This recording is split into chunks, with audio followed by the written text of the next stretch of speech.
Hello, and a warm welcome to the program. I'm Melinda Akinlami. Our focus is on the South today, but first, our top stories.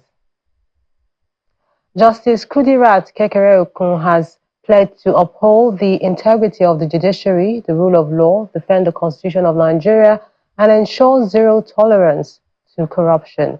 She made this known during her screening for the position of Chief Justice of Nigeria of the Upper Legislative Chamber in Abuja. The Senate suspended its House rules to admit the president's nominee, as well as other justices of the Supreme Court, heads of the Federal High Courts, judicial officers, and the special advisor to the president on National Assembly matters into the chamber for screening and confirmation. During the screening, the deputy president of the Senate began by validating her pedigree, describing it as highly commendable, but asked her about plans to uphold the integrity of the judiciary. President Bola Ahmed Tinubu had, in a letter to the Senate, asked it to confirm the appointment of Justice Kudirat, who has been in acting capacity since August, when Justice Olukayode Ariwola retired. The Academic Staff Union of Universities, ASUU, has issued a 14-day deadline for the federal government to address all lingering issues affecting its members or risk an industrial action. A statement by the ASUU leadership after a meeting to review the progress notes that nothing has been done to address their demands in the last 1 month. The statement signed by the ASUU president, Professor Emmanuel Oshodeke, lists their demands to include a call for the conclusion of the negotiation of the 2009 agreement. It asks the public to hold the government responsible should the lecturers decide to down tools at the expiration of the 14-day window.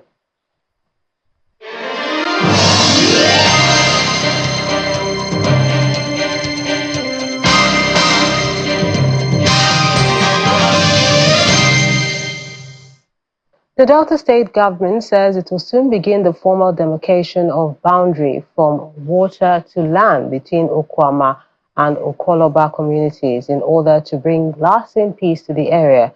This announcement is coming after both communities took significant steps towards peace and harmony after 6 months of tension following the killings of 17 Nigerian Army personnel on a peacekeeping mission in Okwama.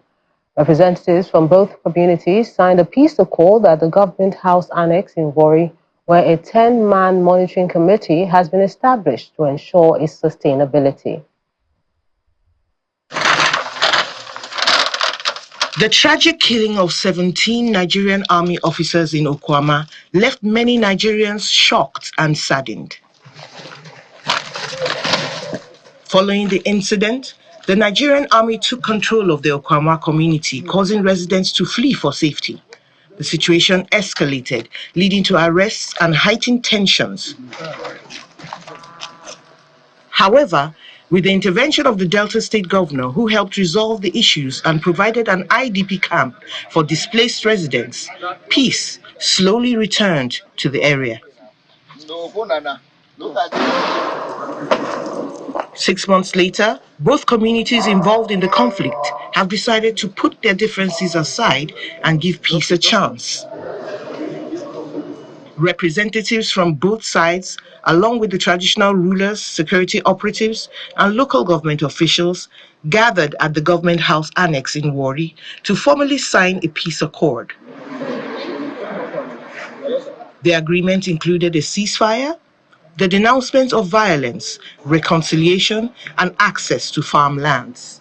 What we did today is a landmark as far as I'm concerned. The structure of this process and those who are part of the process truly shows that both communities are hungry for peace. It's a thing of joy. After living together for several years, that we had mentioned controversy in a major crisis, and this they have done. I hope and pray that this peace accord will grant us, bring us a lasting peace. You can see not only signing the peace accord, we went further to set up a monitoring committee Our ASUU is going to be sustained because it's our primary responsibility and we are not going to sleep over it. In a related event marking the International Day of Peace, Special Advisor to the Delta State Governor on Peace and Conflict Resolution, Edwin Uzo, highlighted the state's commitment to dialogue as a means of fostering peace. He cited the Okwama crisis as an example and shared that the government has plans to establish a permanent peace solution by clearly marking boundaries. The boundary between Okoloba and Okwama, we are about going in there to demarcate with the sovereigns. As soon as we are ready for that, we will let you also know about it, but we are preparing toward that. So the permanent boundary will be right from the water to the land. This success is part of the Delta State Governor's Peace Initiative, which aims to enhance security and promote economic and social growth in the state.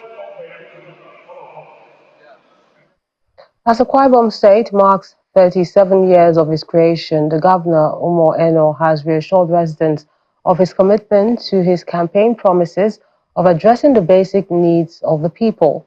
He gave the assurance after the state government organized a raffle draw where 150 low-cadre civil service workers won 2-bedroom apartments each. The initiative is part of the administration's policy to provide housing for the residents, especially the less privileged population.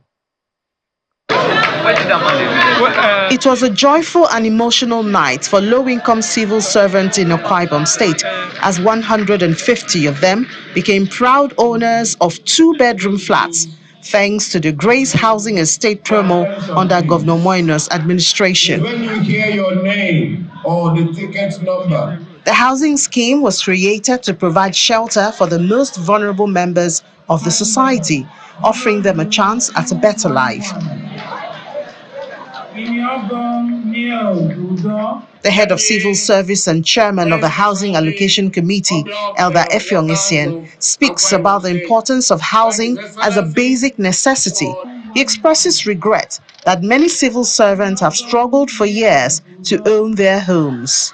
Let me very specially, on behalf of the workers of Akwa Ibom State, thank His Excellency for this magnanimous gift to the workers of the state. Like I said before we were talking about affordable housing. Today, we want to obtain a house by gifting from His Excellency, the Governor. And His Excellency has done so much for the workers of Akwa Ibom State.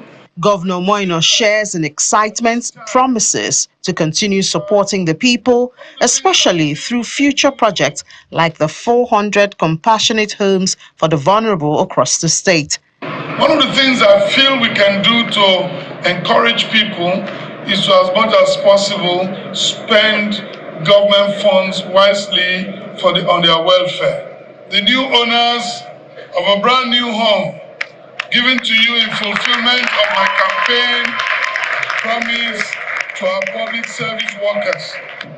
They are the cleaners, they are the cooks, they are the people that are the lower trunk of that business. And if we make you happy, you're going to help all of us at the top. You're going to support us to continue to deliver on our promises. Chief.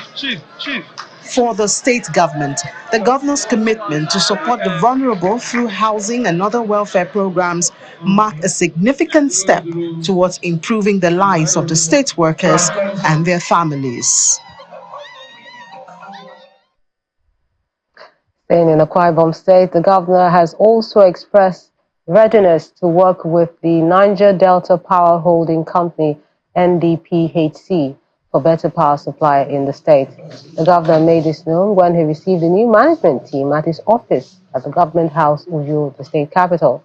The MD, Chief Executive Officer of the Niger Delta Power Holding Company, Jennifer Adige, said that they were in the state to explore new market opportunities to drive commercial activities. Welcome, Your Excellency. Please. We were compelled to actually pay this courtesy call on you, not just because you're a member of our board, but Your Excellency, because of your performance in the Niger Delta has been nothing short of remarkable.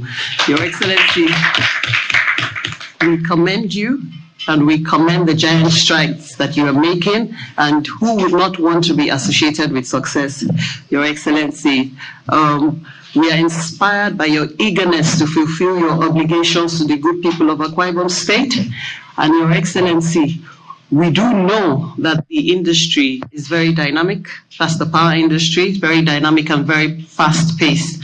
And very recently, on the 25th of July, there was an order by the regulator, which is NERC, which is now mandating us to transition to bilateral trading. And so what that will do for us is that we're exploring new market opportunities that would ensure that we're able to drive commercial activities that will propel the NDPHC to greater heights. So Your Excellency, we're here to let you know that we're ready for business, and should you require a partner to help you deliver your electricity needs to the good people of Akwa Ibom State, particularly the commercial clusters, the industrial clusters, the eligible customers, and the good people of Akwa Ibom State in general, we're here to tell you to look no further. The NDPHC would be a worthy partner to ensure that you fulfill your vision and your mission to the good people of Akwa Ibom State. Governor Eno, who is a member of the company's board, revealed that the state is ready for the partnership as power remains a focal point in the development matrix, especially in the actualization of the Arise agenda. We partner with you to fulfill your vision, and power these days, or always, has always been the focal point. Everyone talks about it. As a state, we have a critical power infrastructure, Ibom power plants that have been there. We just had commissioned an audit, because when I came in as governor, I needed to understand what's going on, why we are not generating revenue, why we've invested so much and nothing is happening. And we're working. I'm yet to receive, we received the preliminary report, and we're yet to receive the final report of that audit. Our aim really is to get a partner that we want to work with, either on a concessionary basis, or we just need to figure out something. We can't say we are fully delivered on the Arise agenda of this government, which is the blueprint we're running with, if we don't have power for our people. Of course, power in itself is a facilitator of all of the things we want to do. So I'll be looking forward to looking at how we can work together in the areas we can partner together. And that's why I didn't only bring the Ministry of Power, I brought in the Managing Director of Akwa Ibom Investment Corporation that can sit with your team and look at all of the investment indices that we can use. And you said we should look no further, and I just hope we'll stop looking now. And so that we can not just provide power, but we can effectively distribute to our people and to our industries, because power literally is everything. And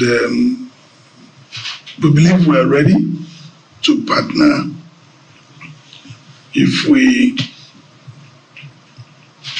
look at all of these parameters. I believe that we should be able to make profit. I believe that we have the assets, and I believe that we can look at how to manage the assets in a way that all of us will benefit. That's why I welcome this visit, and really want to say that we want to work and get, like the military will say, get boots on the ground.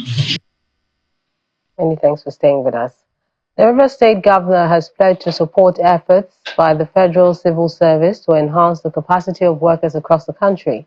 The Governor made this commitment during a courtesy visit by the head of the Federal Civil Service, D.D. Wilson Jack, at the Government House in Port Harcourt. He commended the leadership of the Federal Civil Service for its strides in repositioning the service and expressed his confidence in Mrs. Wilson Jack due to her past record. We came in and it wasn't easy, but we have to give the civil servants hope by ensuring that they were promoted. We did not even end there. We immediately, when the institute visited us earlier, we assured them that they are going to be a consultant to the civil service in terms of training, which is key. I can't remember the year that any of these civil servants here had gone for any. I think the last time we did training was in 2010.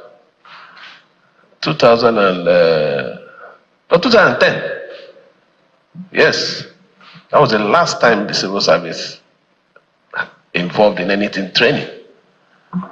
So I know what it means because that is my primary constituency.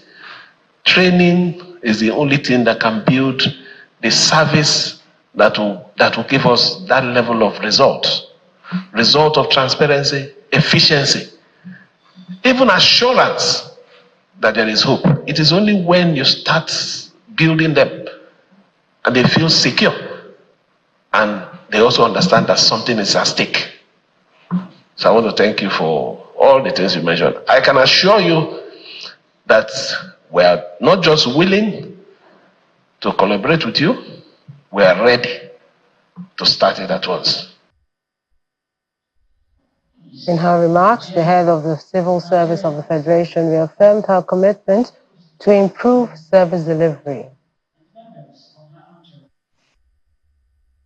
I began my civil service career in the River State Ministry of Justice. These experiences have given me a deep appreciation of the unique strengths and opportunities within the River State Civil Service and River State in general. This bond has made me deeply invested in the success and growth of the River State Civil Service. River State is renowned not only for its natural resources, but also for the strength and resilience of its people. It has long been a vital contributor to Nigeria's development. However, like many parts of the country, it faces challenges that demand coordinated action from both state and federal levels. I firmly believe that together we can develop strategies to enhance public service delivery, confront these challenges, and uplift the quality of life for the citizens of River State. My visit, Your Excellency, is not just a ceremonial gesture. It is a genuine opportunity to strengthen our partnership and explore new avenues for collaboration. With a shared commitment to innovation and progress, I am confident that we can achieve great things for River State and Nigeria. The Niger Delta Development Commission, NDDC, has inaugurated its 2025 Budget Committee to begin the budgeting process. This is as the Commission received the database of applicants for the Commission's 10,000 Youth Internship Program, launched last month by the President of the Senate, Godswill Akpabio. Inaugurating the 18-member committee at its headquarters in Port Harcourt, River State, the NDDC Managing Director, Mr. Samuel Obuku, asked the committee to capture the specific needs of the people in the Niger Delta region. As the 2024 fiscal year comes to a close, the Managing Director of the Niger Delta Development Commission, Dr. Samuel Obuku, has inaugurated the Commission's 2025 Budget Committee. The inauguration ceremony took place at the NDDC headquarters in Port Harcourt, the River State capital. During the ceremony, Dr. Ogbuku outlined the Commission's focus for the 2025 budget, urging the committee to prioritize the region's specific needs. We must be focused on specifics. Let us not think we can develop the entire Nigeria in one year budget. It's education we want to focus on, let us focus on education and ensure we achieve education. He further advised that next year's budget should limit the inclusion of new projects with greater emphasis on completing the numerous ongoing projects across the 9 Niger Delta states. So we concentrate on the old projects and just add little on the few projects. Let some persons in the community work on the old projects. Working on the old projects means you must go to the site, conduct thorough evaluation of these projects, decide on the projects that will be in the 2025 budget, analyze the present cost of those projects. In another development, the NDDC received the database for its 10,000 youth internship scheme. Over 3 million youths applied for the program, which offers participants a monthly stipend of 50,000 naira. The Executive Director of Projects, Mr. Victor Antai, assures that the scheme will soon commence, bringing hope to the many youths awaiting its launch. The lead consultant will drive the process of selection of beneficiaries state by state, local government by local government in the Niger Delta region, and he will also manage the entire system. And of course, the Department of Finance of the NDDC will handle the payment of the beneficiaries directly. The NDDC is optimistic that its 2025 budget will reflect the critical needs of the Niger Delta people. In an effort to improve the export capacity of industrial products and natural resources, the Cross River State government, in collaboration with stakeholders, has given their endorsement for the start of the Bakassi Deep Seaport project. During a gathering in Calabar, the state capital, Governor ASUU commended former Governor Ben Ayade for envisioning the Bakassi Deep Seaport and emphasized that it is crucial for maintaining continuity and promoting sustainable development. The Bakassi Deep Seaport project aims to establish a modern and efficient payment system, providing cutting-edge service delivery across multiple regions. The Bakassi Deep Seaport project is a bold and courageous statement of our collective aspiration as Cross-Riverians, and its actualization remains my administration's dream, a dream which I strongly and eagerly look forward to its full realization. Once upon a time, there was a man. The name of that man is known to many. I'm not too sure the history of the state will be written without his name somewhere. He had a dream, and that dream has come to realization. And that man is our former digital governor, Professor Ben.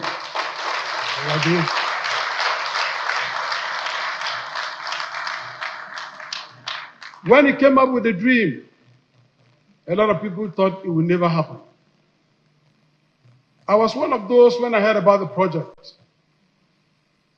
I thought how it was going to work. But after a little bit of research in history, I discovered that that was the old trading route that has lasted over 600 years ago. And those were the routes that some of the iron buildings you see that have lasted centuries and over. It was through those routes that the foundations of those buildings were brought here.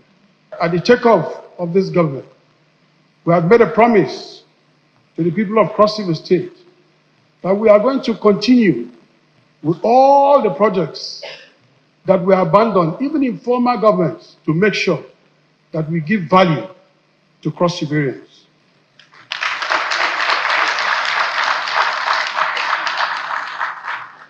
And so far, we've been in that. I believe that all the things we lost through some processes we don't understand, because this government is not laying blame on any government, because we did not wear their shoes and we don't know what decisions they faced at the time. But all we have is to make sure that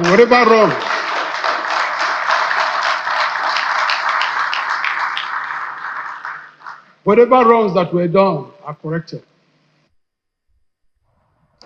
Meanwhile, the Cross River State Governor has also pledged to continue to work with the judiciary for the speedy dispensation of justice during the opening of the 2024-2025 new legal year in Calabar, the Cross River State capital. The governor, who was represented by his deputy, Dr. Peter Ode, emphasized the importance of judges emulating the wisdom and justice of the Almighty God. He assured them that his administration will ensure robust collaboration between the executive and judiciary. In this new legal year, as I said in church, we have rested for 8 weeks and we are back to business. So we are back in the business of justice delivery. You heard me talking to the judges and all in the justice sector. That's the society is expecting speedy disposition of cases, and that is why we are here. I use this opportunity again to inform the public that we now have the small claims court, which is a fast-track court, and it's within a limited number of days, 60 days, judgment is supposed to be given. As for the magistrates, we are still discussing with the governor, and I want to believe he will do something. That's the program today. Thank you so much for watching. I'm Melinda Akinlami.